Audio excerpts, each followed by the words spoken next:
Hey, today what we're going to be doing is we're going to be doing 4 rounds of this exercise, and it's going to be the row machine. You're going to row 250 meters, and once you row the 250 meters, you're going to do gorilla pull-ups followed by kettlebell swings.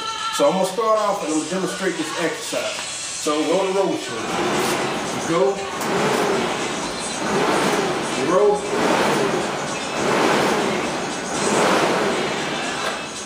You get your 250 meters, but whenever you're doing it in like real time, it's not going to be that fast. Next, you're going to do gorilla pull-ups. Gorilla pull-ups, the way they're done like this. Okay? You go up one side of the bar, come down, up on the other side of the bar.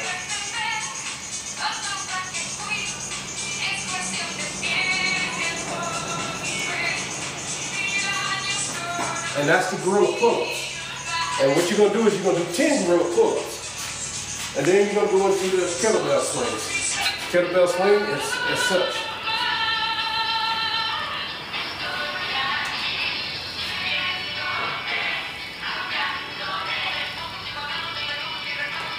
And you're going to be doing 25 kettlebell swings. So once again, that's 250 meters row. You're going to do 10 gorilla pull-ups, followed by 25 kettlebell swings. So at the end of the day, what that's going to leave you is 100 kettlebell swings, 40 gorilla pull-ups, and 1,000 meters row. Let me know what you think about it, and enjoy the day.